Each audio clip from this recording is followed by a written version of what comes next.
All right, everyone. I'm trying something new today here on the Kim Jacobs Show. And it's exciting because we get a chance to formally also share this with our Instagram audience. So grab your virtual seats and let's get ready to have a great time. Mackenzie's backstage and she's like, look, I did what I was supposed to do. I already clicked the intro video and everything. And we have with us today, Laura. Laura, how are you today? I am wonderful. Thanks for having me on the show, Kim. It's a pleasure to be here. Thank you so much for being here. We've had a lot of time to talk backstage, just for us to just literally get to know each other a little bit. And I am so thrilled, everyone, to have Laura here with us today. You're going to be in for a tremendous treat and you will learn some great information. So go ahead and grab your virtual seats and let everybody you know tune in to today's episode right here on the Kim Jacobs Show. Now, what I'm going to do is play the intro since I cut it off a few minutes ago, and then we'll be ready to kick this episode off today. So, Mackenzie, if you can, go ahead and play the intro one more time backstage. Thank you.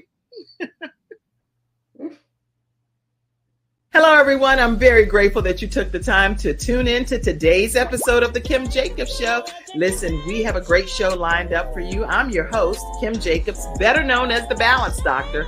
And all of our guests that come on, they're either people that have overcome some tremendous odds in their own lives as they balance this thing called life, or they're experts and they're here to share tips and strategies that will help you better balance and manage your life.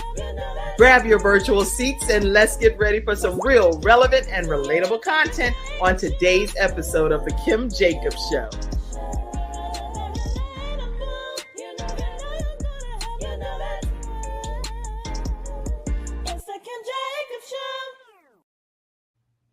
Hey, it kind of works out to be able to come on for a few seconds and say hello to my guests for the episode and then go to the intro. You never know. You might have sparked a change here, Laura, you know?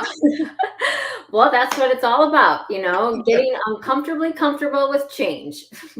Oh, that, you know what? That right there already sums up the show. Anytime we can get comfortable with uncomfortable change, life can always be better because change is inevitable. It's something that's going to happen and it's a constant. Some things are within our control. Some things are way outside of our control, like all of these natural disasters and deaths and things that's happening across the land, protests. It's a lot happening and that's beyond our control. That's right. That's right. And the more we can balance ourselves and understand ourselves, the better we can have compassion for everything else that's going on in our world. I need you in my life, Laura. See, that's what I'm saying. All right. Let me introduce Laura to everyone here today. Laura is a whole lot to her, and she's going to be talking about that throughout this hour. But I'm going to give you just a little bit. And please tell me if I'm pronouncing the dash properly. Is it Nechaneki? Nechaneki Booth. Nechaneki. I should ask that backstage. Okay, Laura Nechaneki. Laura Nechaneki Booth, MSLMFT-CEC, is a licensed marriage and family therapist. And she is also a certified crisis trainer and a leading certified Enneagram coach. She specializes specifically in life, marriage, leadership coaching, and she's very passionate about helping her clients build deeper relationships through the power of Enneagram. And so I am excited because all of the different groups that she's worked with, ranging from individuals, couples, veterans, first responders, we're going to talk about that today, and their families in over her 20 years in practice. So I'm not going to say everything that's on her bio because I really want you to hear it directly from her. Welcome to the Kim Jacobs Show, Laura. Thank you so much. I'm very excited to be here and be here with our audience and kind of help everyone grow into being the best versions of themselves, whether that's personally or professionally. It's an honor. That's great. Now, my question already is passionate about having people form these deeper relationships. I think it kind of started just even from my own personal development and growth. I really started to realize from an early age that there were certain things that I was doing in my life that I really didn't understand about myself that was holding me back. And I've always wanted connection, and connection has always been really important to me. And I've always wanted to build a connection, but there was something inside me that was holding me back. I was always kind of, finding myself kind of being very behind the scenes kind of a thing. And it is through kind of just having my own internal process and my own internal work, understanding the motivations behind my own behaviors, that I really it was like light bulbs were going up. Oh man, that's why I do what I do. And that's really it's interesting to me how sometimes the thing that we think we're doing to get what we want, we actually get the exact opposite. You know what I mean? Like, Right. yeah, like my natural instinct is to kind of shy away from conflict, or shy, I mean, I'm always striving for internal peace and this balance, right? In a Oh, world that is completely unbalanced. And so my natural tendency is to back away, is to retreat, kind of protect myself in a protective way. But that just pushes people away. That doesn't give me connection in a sense. So I really need to push myself to put myself out there, put myself into sometimes situations where I'm putting myself out there, I'm meeting people, I'm getting to know people and building connection, because it's all about that relationship. And you cannot have a relationship without integrating, having a conversation, even if it's hard conversations, and even if those conversations create conflict.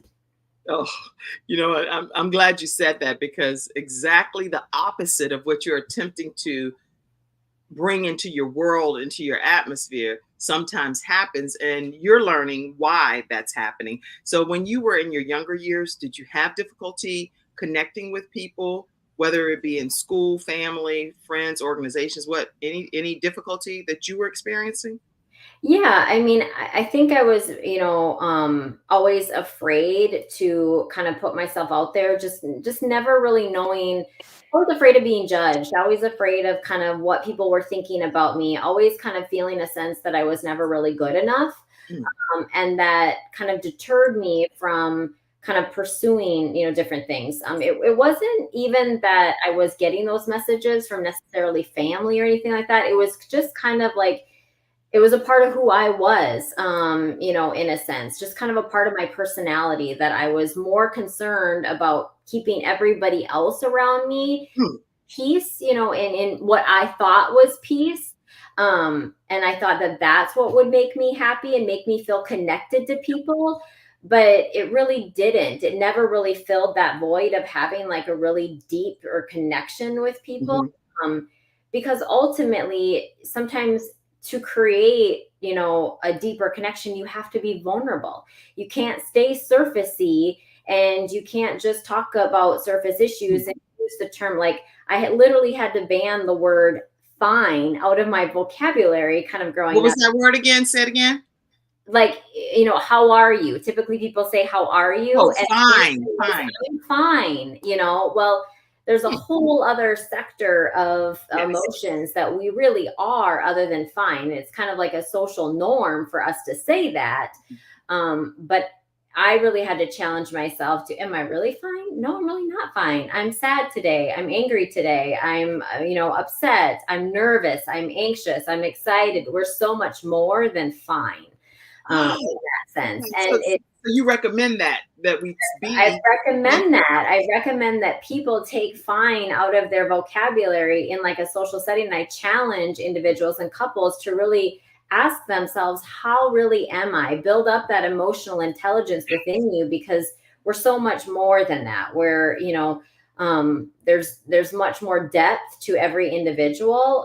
And we're so many things in a given day. You may wake up feeling excited and, ready to go, but by midday, you're slumping and you need a little caffeine or right, something right. like that. And you've got so much to push through. So the That's more aware you are at in terms of, just even the course of a day, the better you're able to find what you need, ask for that, and regulate those emotions.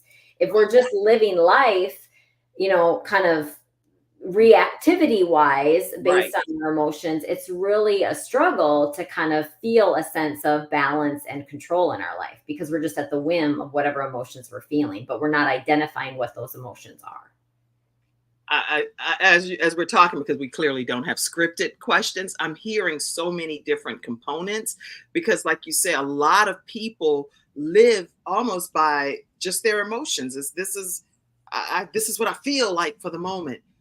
How do you pull that back into subjection to say that is just because that's how you feel does not mean that that's the way you should be behaving in this particular situation.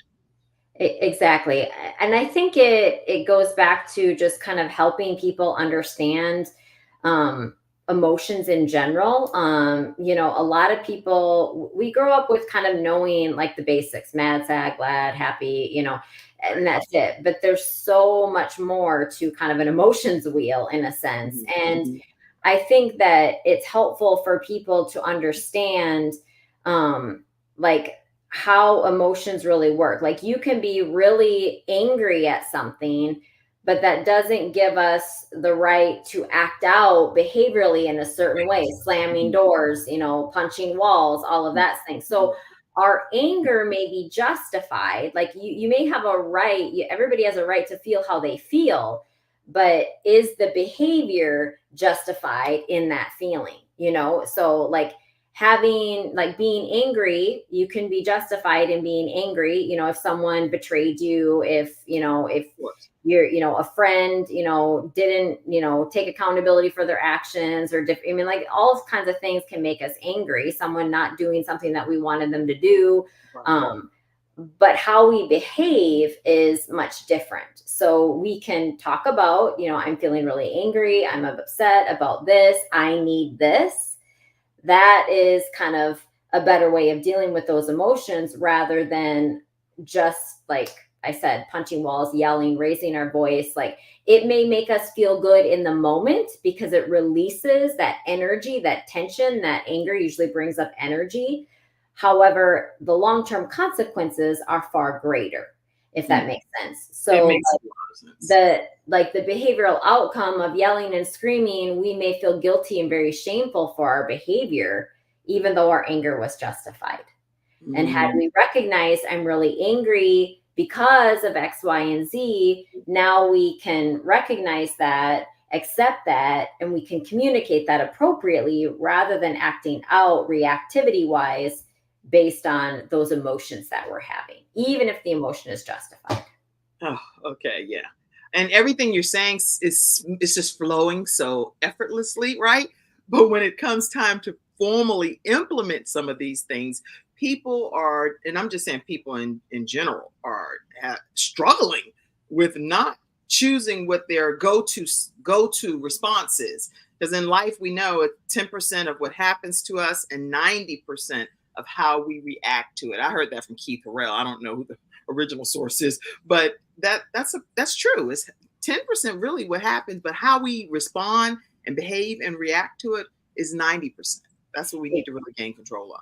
Exactly. It is really true. And I think the biggest thing is, helping people, first of all, be aware of Mhm. all of this stuff that is going on, and kind of, again, like I bring up that vulnerability, recognizing, oh crap, I do that. You know what I mean? Like, Right. we don't like to admit, like, our blind spots and our faults and the things that are kind of true for us.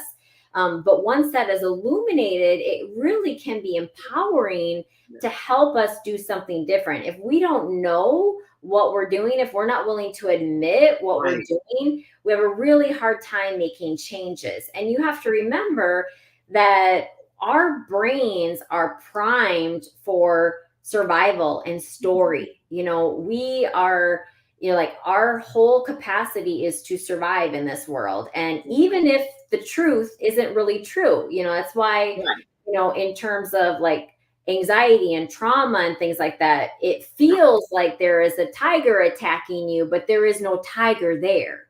you Right. know It's an illusion. It's it's a, the a illusion. It's the metaphor. story. Yes, it's a story that we create and that our instinctual brain is creating in us to protect us and keep us safe. So I always try to remember people, our behaviors are there for a reason. They're trying to protect us from something. Mhm. We need to kind of take a look at kind of illuminating what that something is, so we can have better capacity to know how to handle that and deal with that better in the future. That's good stuff. I'm over here, just so you know, I have notes too. So if you see me over here, look, I'm a big note taker on literally everybody, just so you all know how your host operates on notebook paper. So I just have the 3-hole punch notebook paper, blank paper, and I am going for broke taking notes on things that are tremendous nuggets that our guests are sharing already. So looking at what's in our blind spot is one of the things that you just said. But at the end of the day, Les Brown says this many times over, that sometimes we don't see ourselves when we're in the picture frame because we're inside the frame. So it takes other people or Enneagram or whatever to be able to shed light on our blind spots, you know? Exactly, exactly. And that's one of the reasons why I really like the tool of the Enneagram. So the Enneagram is, you know, everybody, you know, kind of there's all kinds of personality tests out there. So the Enneagram in its essence is, you know, another personality assessment, but it is a much deeper dive because it really gets deep into why we do the things that we do. It's much different than, oh, okay, so I'm an, you know, NFIP or so, you know, something like that. You know, okay, great. You know, okay, that's good to know. Like that's an awareness piece. But When you the put it up. Enneagram is much more in depth, and it basically talks about 9 different personality types. So it gives us a viewpoint and really recognizing that, you know, whether you thought it or whether we would like it to be that way, guess what? Not everybody thinks the same way that we do. You That's know, right. not everybody. And to be honest with you, from my perspective, I'm grateful for that because, you know, you know, another person may have a different viewpoint, a different perspective that can help me grow and expand in the things that I don't see. So I really like to use the Enneagram, but it is really just a personality assessment. The Enneagram talks about Ennea equals 9 and gram equals diagram. And it's basically a map for personal growth. And it just identifies 9 basic ways of relating and perceiving the world. It dives deep into kind of really why you think, feel, and behave in a particular way based on your core motivations. And each of the 9 personality types has a different way of dealing with the world, a different core fear, a different core desire, a different core, like, a core weakness, and a core longing. And those are kind of the core motivations that really drive our feelings, actions, and behaviors in a way. And once we understand how each person kind of goes about thinking and feeling in the world, it Right. really kind of can help us all better understand not only ourselves, but others. And that's really what I love about the tool is, in essence, not just building yourself and having better awareness for you, it gives you a greater range to understanding others. And then that brings in more compassion and clarity for anyone that you're working with, or, you know, someone even that you love in your personal relationship. Well, this is something that it sounds like can be used in any walk of life, whether it be ministry. I know I'm heavily involved in church and in ministry. It also sounds like it can be used in school systems, in first responder situations, in church, in relationships, in families. You know, this is just universal.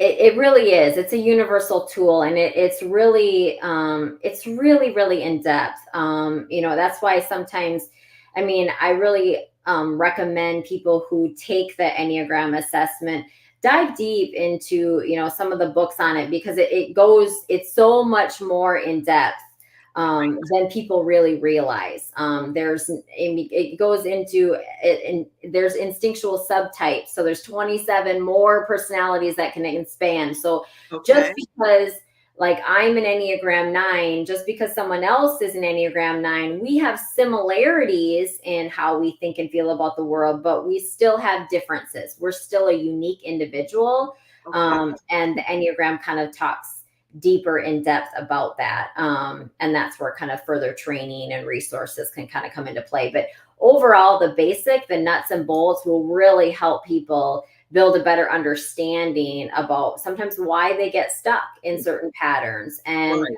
why they get frustrated with their loved ones getting stuck in certain patterns. And it really can help people communicate better and come into better alignment because you understand each other on a different level. Most human beings want to feel seen, Of heard, course. understood, feel belong, and have some sort of connection. And that's really what the tool kind of helps us do. Let me put this tool up for a minute and see if you can just go, if you can just say something about each of the 9, even just brief, like 30 seconds or something, just something. Absolutely. So I'll start with I'll go from the top. So the 9 is typically the peacemaker of sorts. So Okay. their core motivation is really kind of keeping peace and not being in conflict. That's their core fear. They hate tension and discord. Yes. Their their heart's desire is to have inner stability and peace of mind. Okay. Their weakness is really remaining in this unrealistic, idealistic world in order to keep that peace. So, in order to do that, they sometimes fall asleep to their own desires. They really don't like to look at or think about their own sense of anger. And their growth is really pushing themselves to show up and be seen in the world and really, really believe and trust that Hmm. their presence matters. That's good. Okay. The Let's, type 1 is considered the moral perfectionist. I mean, there's different names for these, right, but right. this is just kind of an This overview. is one that where did I get this? So I can at least acknowledge where I did receive this from. Yeah, I think this one was from brainmanager.io. So, okay, go ahead. It can be the moral perfectionist, or sometimes it's the reformer, but they're really afraid of being wrong, being thought of as bad, being inappropriate, unredeemable, or really corruptible. So these are the people that really like black and white, right and wrong, and they have a good sense of that. So their heart's desire is to have integrity and to be good, to be balanced and accurate. And they really struggle because of that with resentment. So they oftentimes repress their anger.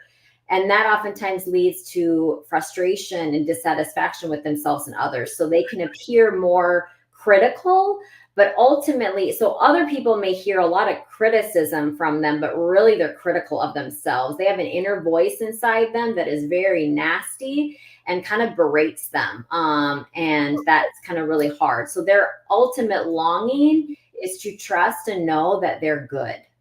Well, let me just turn my glasses sideways for a minute now, Laura, because you done got me all confused over here.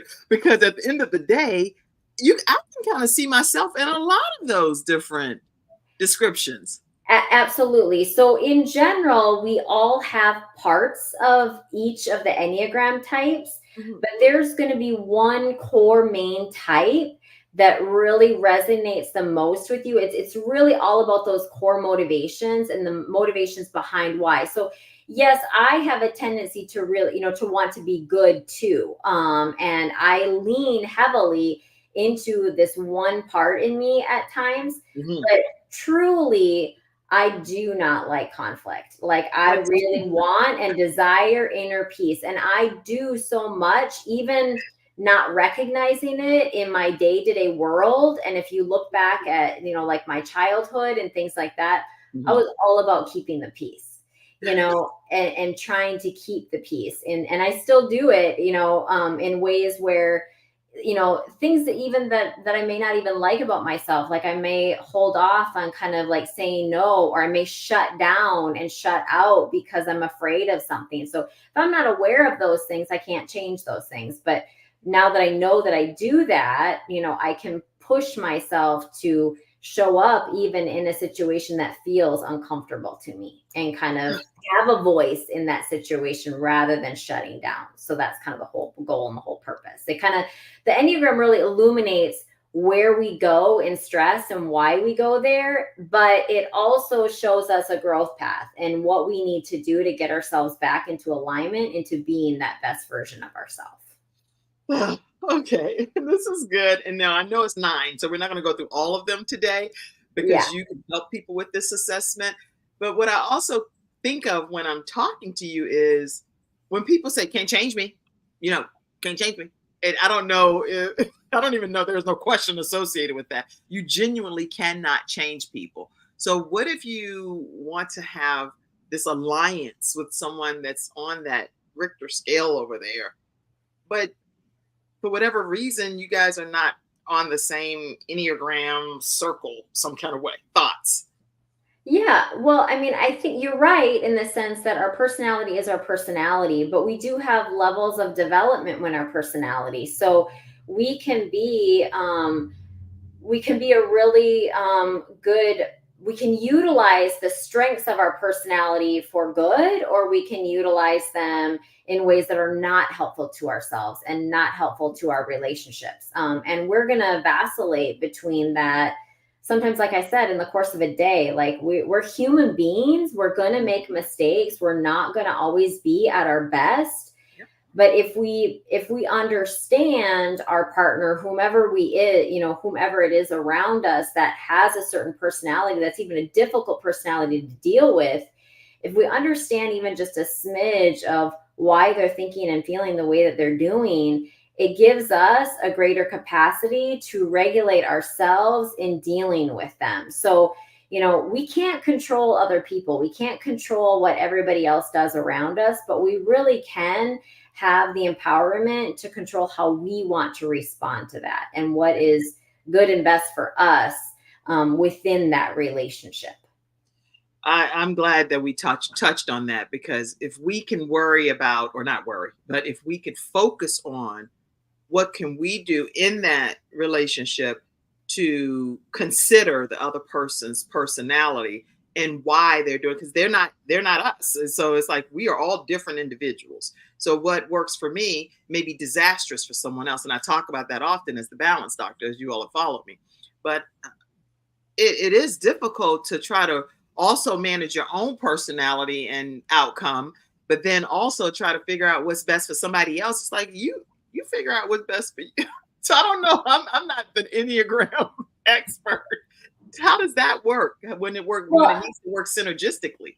Well, I think what you have to realize is like different things activate different people. You're absolutely right. Like what activates you is not going to activate a different person, but you also have to recognize that sometimes we may do things that activate someone else, and so when we know that, now again, we can, so I mean, I'll just give you an example. So, like me shutting down may activate someone else because they feel like I'm, distancing myself from them. And that makes them very anxious. Okay. So, if I know that by me withdrawing, that's going to make someone more angry and Mhm. upset, now I can counter that by pushing myself to confront the situation with Mm, that particular person, especially if they're a safe person that I know, and love, then that creates a different alignment, that's it.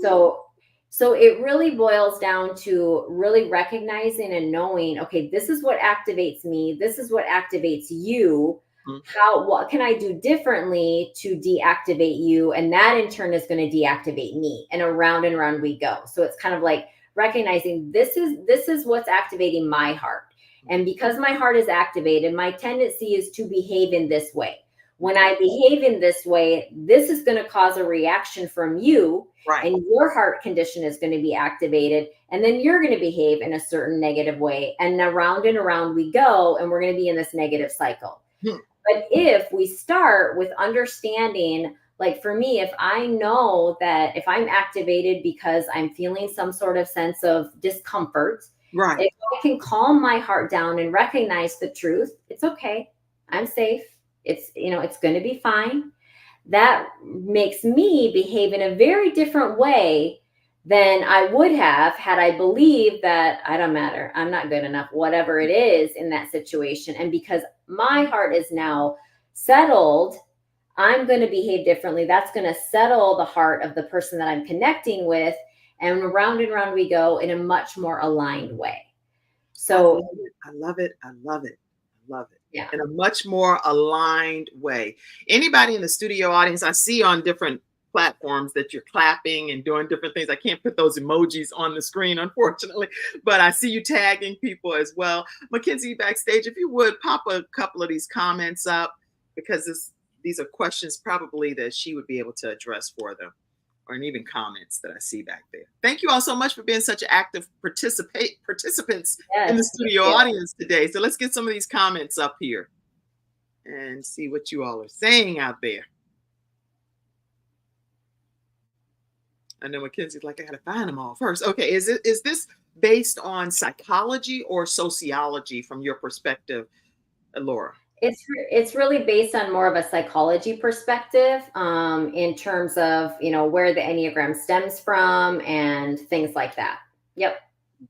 So more psychology versus More sociology. psychology than sociology, yeah. But I mean, I think that they'll go hand in hand. You can really understand, once you understand kind of like the psychology behind why human beings behave the certain way that they do, it can be looked at into, like, I've used the Enneagram in, like, people have a culture, right? So, like, if you've got a business and you've got all 8 types in your business, that's a culture. And that's kind of from a sociology perspective, a community perspective of a certain type of individuals. So you can make it larger, but initially it's going to start from the psychology perspective. That's good. From a psychological perspective is where this is stemming from, according Correct. to what she's sharing today. I see you, Candace. And speaking of Candace, she's actually going to be graduating tomorrow with the Kim Jacobs Show, training on how to start your own virtual show from scratch. And this woman is a powerhouse. She's battled cancer, had a child pass away. Her story is riveting, and I definitely don't want you to miss the episode with her receiving her graduation certificate on starting her own show from scratch. All right. Hey, Candace, glad to have you on. Fabulous. Congratulations. All right. All right. So let's see other comments. I saw some paragraph. I saw a paragraph somewhere. So let me see where that might be. Oh, Lady Justine Hillier said, I think that most people in general want to be good. So when I see people who don't, it kind of puzzles me. Can you speak to that for a minute, Laura? Yeah, she's right in the sense that, yes, in general, we do want to believe that most people are good. It goes back to when people aren't good, what's really happening, in that situation when they're behaving badly. Again, it goes back to those core motivations. What's their core fear in this situation? What are they running from when they're behaving? Even if they're behaving badly, typically there's something behind why they're behaving badly. And so it's really just basically understanding that. But I do think in general, when you're trying to set boundaries and you're trying to live with integrity, in general, I do like to believe that people are doing the best that they can. And it's not that, I mean, people do bad things, and yes, people could do better. But I want to be in a place for me to believe that people are doing the best that they can. And it's, my job to kind of help come alongside them, to kind of guide them into being better at who they are, in a sense. That's really good feedback. So you have a baseline that every person starts with the baseline of good. This is good. Now, whether you Yes. go above the trajectory or below the line, that then is kind of on you. A- And Absolutely. And we're, like I said, we're human beings. We're gonna fall, a little bit below average of our, mhm, how we are as a person, and we're gonna fall above that. But the empowerment stems from knowing that, and knowing when you're doing that, and helping people understand that, so they can have better control of their life and the relationships around them, rather than letting their actions be fueled by how they're feeling in the moment. that's really good, because a lot of times, sometimes people, I don't know if it's a mental block. I don't know what it is. That's why maybe you can help with this. People don't always see when they are falling too far beneath Hmm. the radar, and that other help is needed outside of just a conversation or someone trying to consider your personality type. You need help, dude or woman or whatever. there's help needed, you know? Exactly. And it happens oftentimes kind of really subtly. This is what I call in a lot of the leadership trainings that I do. These are micro issues. These are little micro expressions that sometimes we just don't pay attention to, that we don't really recognize, that is creeping us down a path that is not really good for us long term. And especially when you're talking about trauma and like how trauma impacts us, and how our body reacts to various different traumas. It can be, that's why we call them blind spots. They really are blind. We're not used to seeing what we don't want to see. But that's why some of this work is really important, and it's helpful for leaders to really even understand this, so they can be that catalyst to have sometimes crucial conversations with the people that they're working with, or the people that you love in your relationships. It's really hard to kind of sometimes have these conversations, say, I'm really concerned about you. I'm noticing X, Y, and Z. But if you don't know what you're noticing, and you don't really, all you're at is, I don't understand why you're doing this. You know what I mean? Why can't you just do this? Instead, now we really create some roadblocks into getting people to be on a path of, more resiliency in whatever's going on in their world. Well, you said a lot in this first half already. We're going to take a commercial break. And when we come back, we're going to continue to talk with this very enlightening individual, Laura, and find out more about her perspectives on building deeper relationships. We'll be right back, everyone, right after this commercial break.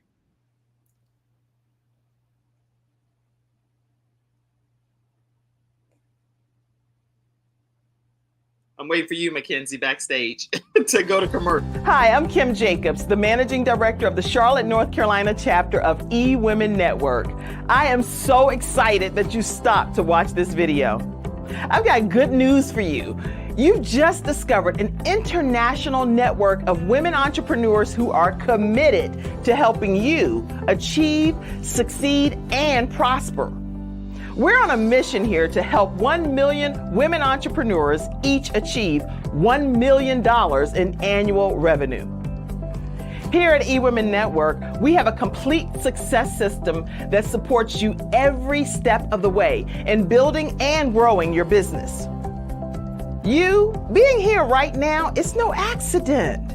We're supposed to know about you. We want to meet you to find out how we can help you, as well as learn about what you have to offer. With over 500,000 women connected through 118 chapters across the United States, Canada, Australia, and the United Kingdom, you are never alone. If this is resonating with you, please go to ewomennetwork.com/Charlotte. Notice too my contact information. I invite you to reach out to me and to check out our upcoming in-person and online events. I'm really looking forward to introducing you to our special community.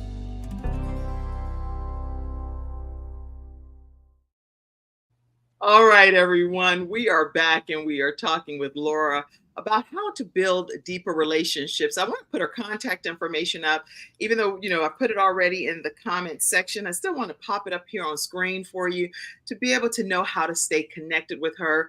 Definitely give her a call at 423-919-8909. Again, that's 423-919-8909 for our podcast listeners on iHeartRadio, Spotify, and all of your, wherever you download your audio devices.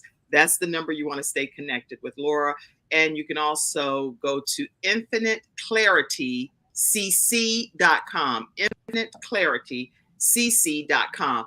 All right. So now, Laura, when we're talking from a family perspective, I think especially on this show, how people balance their lives, you have a lot going on with your family over here, right? Yes. How do you balance all of this, your family? Well, I think it's about kind of just working on, managing time. And I'm more about, I think what I've learned over the years is that quality time is much more important to me than quality of time. So, my husband and I moved to northeastern Tennessee about 4 years ago, and that kind of moved us away from much of our family that you're seeing here, which was really hard. But at the same time, when we go back and visit, I feel sometimes a lot closer to my family because we just get to spend more time with them. So I think in terms of when I'm looking at balancing, family life, I really do think about quality time and also being present, making sure that you're, spending the time where you're at, when you're there, and kind of focusing your attention on the people that you're with, rather than, it's easy to get distracted in life. It's easy to be on our phones. It's easy to kind of do different things that can really distract us from the relationships that are really valuable and important to us. So I think it's important to just kind of look at your relationships differently and basically kind of determine what you need within them. Beautiful. And you're saying being present in the moment. I know in a book that I wrote, Extreme Balance Makeover, I talk about being here now. So Yeah. when I'm having, for example, my family meeting with my children, I'm like, okay, we're putting everything down for a minute. Let's talk about the week. What's going to be happening coming up in your week? What are you standing in the need of that we can all, maybe you don't even have the answer or the solution, but someone else at this table, meaning the children that I'm meeting with, my own children I'm talking about, they may have a solution for you. And in actuality, this week, one of my daughter, I only have one daughter, but my daughter was preparing for some state testing. Well, my son, who graduated from Chapel Hill, was like, oh, you know what? I want to share with you this site that I think it will help you significantly in helping you kind of self-teach yourself some of these concepts. She had never heard of the site. He offered the solution, and guess what? It was a beautiful outcome for her. What a wonderful thing. And that's what I said. That's what I love about learning and having compassion for different people, different people's strengths, different people's knowledge base, different people's experiences, because it can literally help us grow if we're willing to tap into and slow down and build that relationship. The minute we think we know it all and we got it all handled okay is really kind of, yes, everything really comes crashing down. I'm a big believer in supporting yourself with great people around you, because it really can build you up and give you resources and support that you never really realized that you had. And that's a prime example of, giving your daughter an opportunity to expand and building that connection because someone knows something that she didn't know that now she knows. Yeah, great. All right. So with this family, we didn't deep dive enough into it. I want to pull it back up because I see over in the corner 3 dogs. So tell me about your dogs. Yeah, so we have 3 dogs. I have a 14-year-old toy poodle, Abby, and then we have a 4-year-old mini golden doodle, Leo, and then we just rescued, she'll be 2 in June this year, Ginger, who is a mini Cavapoo. So they're kind of the spunk that keeps us on our toes primarily. And then my husband and I, we have got 5 grandchildren, and my husband has 3 adult children, and then I've got my parents in there. My father is a retired Army veteran, and my mom there, and so yeah, we love to do things. Yeah, it's a lot of fun. We're just and I think being active and being a part of that is really fun. Finding things that really help you balance life, not just, with your work world, but find activities and things that you like to do, especially together. It doesn't always have to be together, but like my husband and I ballroom dance together. And that is something that keeps us kind of also, we get to practice and following. And I swear dancing has so many life lessons in it and believe me, anybody can dance, so if me and my husband can dance, anybody can dance. So yeah. So I want to learn how to salsa dance one day. Even that, so much fun. It's a part of what kind of keeps us connected. But even individually for yourself, like finding things that bring you energy, bring you joy, bring you happiness. That's so important for us to really be able to tap into for those moments, like we talked about, when we're dipping down and when we're feeling less energized, we're feeling more emotional, we're feeling flooded with whatever is happening in our world. We need to find our support system, activities, things that we need to do to kind of help us pull us out of that. And if we don't know that, then it's really hard to kind of create a sense of balance. We're going to always find ourselves kind of teetering on one side or the other. That's right. Yeah, this is good. So having you don't manage your family with this personality testing, do you? Because they're like, out of here, Laura. No, I don't. But I think it's helpful still. I mean, like you can use it as families. I think it does help families, especially, you know, moms trying to balance everything that they're balancing. It's helpful to understand. You know, I mean, kids are growing, so it's really hard to they're still developing their personalities. So typically we don't do the Enneagram assessment until, you know, children are much more mature to do that. But you can kind of tell, you can kind of know once you know the system, you can kind of see little budding peaks of personality types in your children. But it does give you a bigger range of set of tools for how better to communicate that with them. Again, because your child isn't going to think the way that you're thinking. You know, your husband doesn't think the way that, or your spouse doesn't think the way that you do. So just giving yourself a better range of seeing people in a different light and then guiding you to react a little bit differently to them can change. It can be a game changer for how you build those connections and those relationships within the people that you love, especially family. I know one thing. I'm learning so much today from our guest, Laura, and I'm hoping that you all are as well. I can tell by your feedback and your comments that you're gleaning a lot as well. And we're not going to formally take a commercial break, but I do want to take a moment to let you all know that I have a son. Well, I have 3 children, actually, that battle cystic fibrosis, a lung disease. So they kick it in the head every day, and they're ambassadors for like CF Foundation, Cystic Fibrosis Foundations. They helped raise like over $2.2 million last year as ambassadors. And so actually these two they're the 2 that spoke before Congress and everything that have been battling this. And then I have one son who he went on his own weight loss journey. His name is Ivan. He's this size at first, and now he's this size. And he is a major inspiration to people that are battling CF. And right now he's an ambassador for the Hey, my name is Ivan, and I live with cystic fibrosis. I was diagnosed at 17 years old, and I had a hard time accepting the fact that this was my new normal. In a split second, I had pills I needed to take, treatments I had to do, and statistics that weren't favorable. So I decided to take CF head on. I became an ambassador and advocated for the disease. I took my treatments regularly, and I try to be an inspiration for my siblings. If you also live with cystic fibrosis, I know it can be hard, but what you're doing is also inspiring other people. I'd love to hear about some of your personal victories. Please share them below this video. So Ivan has actually been charged with, on behalf of the Boomer Esiason Foundation, to help raise $4,000 to help with finding a cure for cystic fibrosis. Now, Boomer Esiason, you know, he's an ESPN commentator and so forth. And so his son, Gunnar Esiason, also battles cystic fibrosis and is making some major strides in his own life. So I wanted to just put this link in the comment section, which I already did.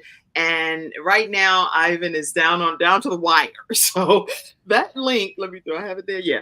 Okay. The p2p.onecause.com, fight with BF, CF with BEF, all of that right there, that link. And I know if you're on the audio podcast, you're going to probably need to come over here and see it on the social media. But make sure, if you would, send any donation amount over to support his cause. It'd be greatly appreciated. And as his mom, I'm trying to help him reach his goal. Is that fair? All right. And he's also one of the new youngest authors in a book called Healthopedia as well. And I'm just really proud of him. It's like an encyclopedia book of health, and he's the youngest author in that book. So I wanted to, instead of going to a commercial break, take a moment to give a commercial break for Ivan Jacobs. All right. Oh. Why do you think, Laura, that dealing with first responders with this Enneagram concept is helpful as well? I think it's really helpful in terms of just building good leadership skills and understanding the people that are on your team. So different people have different strategies, especially first responders. And so it's really important from a leadership role and a leadership perspective to really understand again, what's motivating those behaviors for why first responders are behaving and reacting in certain ways that they're doing, especially with the role that they play in traumatic situations. I mean, they're on high alert all the time for the most part, and it gives them kind of a different approach to better understanding them, so they can help them return down to baseline, which is going to help them overall with their health and wellness for longer term. And if I can just say, I'm really passionate about helping first responders and building their health and wellness. And just for your audience to know, the third week of May is actually First Responders Appreciation Week. And so if you can, please thank those first responders and do what you can. I am holding an event in Greenville, Tennessee at the Hackler Event Center. And any first responder is welcome to stop by, get some free food. There's going to be lovely local businesses that have offered their support and are giving free door prizes and things like that, just to support them and thank them for the services that they do, because they see us at our worst and we don't oftentimes get to see them at their worst, but they do. They're human beings. They have feelings and they struggle as well. And so I just want to have that opportunity for us as a community to support them. Now, when you say that, remember this streams in a bunch of countries. So what is the name of that place, and in what city is that?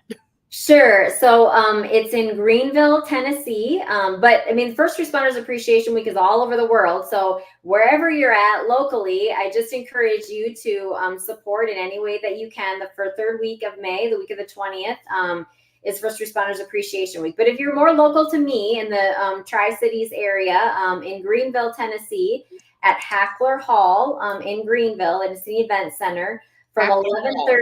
Hackler Hall, yep, from 11:30 to 1:30. We are hosting a First Responders Appreciation event. All first responders are welcome to stop by anytime during that time.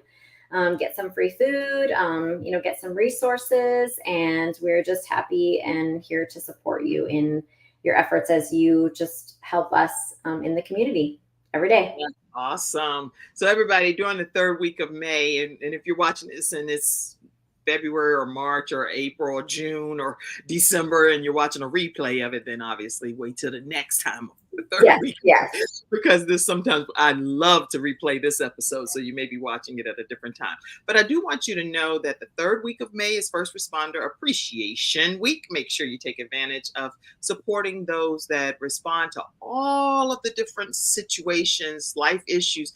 I know in the Charlotte, North Carolina area, recently, I was at a red light and I saw about 300-400 cop cars, medic buses, helicopters, ambulance, fire trucks. I personally was so overwhelmed, and I'm gifted at trying to catch a moment on a camera. I could not think to pull out my phone because I was like, I'm locked in. I don't know what's happening. I was overwhelmed by the situation. But come to find out that it was tragedy in our community, and and I do want to just put this up, 4 of the police officers, which are U.S. Marshal, and you have here Thomas Weeks, Sam Pelosi, Alden Elliott, and Joshua Iyer. They lost their lives in dealing with this situation, and I am praying for their families, and some are being laid to rest at this point in our community. But that's a tragic loss because they are expecting to go back to their family after just doing a regular day of work. Exactly. Yeah. And that's why I'm a big proponent of, and now you think about, that's a tragedy, but that's a ripple effect tragedy. It's impacting not just the community that they served, but their families and their families' families. And so, and that family, because now they're like, well, what? I just go to serve something and might get killed that day, and they're just doing their job, Yes. And that happens more often than sometimes we really realize. And so I appreciate you kind of sharing that and bringing attention and awareness to that. It's something that we all need to kind of just be aware of and help support in general. that heavy stuff. Yes. It's, kind of but want to say it and put it in there, but it's hard to just boop. yes, yes. But the beauty of it is, that I really want to kind of put out there is the resilience of this. So there, historically we were trained to believe that our brain was kind of stagnant and it wasn't, we didn't have the capacity to change it. And research is showing us more and more that we do. And so with these tragic events and with trauma, whatever trauma it is that you're going on in your life, there is really hope out there, and we can find ways to kind of work through that and survive those, traumatic situations. And we don't have to constantly feel on edge, and some of those PTSD, post-traumatic stress symptoms, that kind of accumulate over time from being in those stressful environments. There is really a lot of hope and resources out there that can really bring on some balance in people's life, even if you live in a high stress work environment. Yes, yes. And I see your comment and your prayers, Lady Justine Hilliard. I see your comments out there. Let me put that back up. Hold on for a second. There you go. I see the prayers as well. And congratulations to your son, Ivan. I see that too. So thank you all so much for your comments and your prayers for those fallen officers. Listen, you talk a lot about family, and I know we're going to be coming to a close soon, but I want to hear how you say that you really want, and I'll read the quote. You said you believe in creating a ripple effect of love, compassion, and connection. That's with individuals, families, and communities. So just talk to us about, for a moment here, how do you think those deeper relationships can be formed in those instances? I think it starts, the ripple effect starts with yourself. It really begins, with your internal work inside, loving yourself, knowing that you're good enough, knowing that your self-worth is not negotiable, that, we are loved for who we are, as we are, in a sense, and kind of sitting in that truth allows you to have some compassion for yourself. When you build empathy, sympathy, compassion, and vulnerability for yourself, you have the greater capacity to see that in others and to give that to others. And that begins the ripple effect to bring on more empathy, sympathy, compassion, vulnerability to your community. And it just goes on and on from there. So I really do think that the more compassion we have for ourselves and the more we begin to explore ourselves, it gives us a better understanding of others, which builds greater communities and a greater world in general. And that's, what I love about this show is bringing that balance to the world, one household at a time. It's one person at a time. So don't ever think that you can't make a difference, because one person really can. Wow. You're masterful at this. I thought you were like, oh, not really. I'm kind of nervous. Girl, trick me out of here on this show. This is awesome information. And it sounds like it all begins with us individually, and whatever help we need to make sure that we are bringing better value to the world and the people around us that we're interacting with, then we don't have to worry about trying to change anybody else. Do you, for real. People say, do you, right? Exactly. That energy is just going to emulate out of you, and that, even from a Christian perspective, that is really what God wants us to do. God wants us to be that, if you do take it from a Christian perspective, we all have those 9 qualities. Those are 9 images of God, in that sense. And that just emanates out in the world. That's the goodness in the world that we're putting out there, to really make some great changes when we collaborate together as a community and as a world. Well, I know I'm smiling so hard. I feel like I'm at a wedding and my cheeks are burning. And I'm like, this is just so beautiful. So really what my takeaway is today is that I don't have to worry about trying to change anybody else. Just continue to operate in how God created me to be, and just continue to just pour that out. And wherever it's supposed to stick, it will stick. And wherever it's rejected or triggered, then I just might need to go back to the drawing board on that particular instance and learn how I can consider their personality type and operate more in their wheelhouse, right? Absolutely. You said it beautifully. I couldn't have said it better myself. That is fabulous. If that is one takeaway that you can get from this, then, I've done my job. Okay. And you all feel free in the studio audience to put your takeaways as well. Any comments, any thank yous for what we've learned today, make sure that you do that. And I do want to ask you all in the studio audience, if any episode of the Kim Jacobs Show is a blessing to your household, I consider this a ministry in my personal opinion, because I believe we are bringing balance to the world. And there may be like a missing piece of a puzzle that you've been struggling with and dealing with. And you're like, thank you, Kim, for bringing Laura. Thank you, Kim, for bringing all of these guests that you bring on Monday through Friday. Please make sure you take a moment to pour back into the broadcast, partner with us. And you can do that through $Kimjacobsinc on PayPal. On PayPal is paypal.me/KimJacobsInc or Venmo at The Kim Jacobs Show. So we have Cash App, PayPal, or Venmo, whatever way works best. But we always send out shout outs to say thank you to our partners, because some of you in the community are partnering with us, and it does make a tremendous difference. So thank you all that have already been pouring into the show.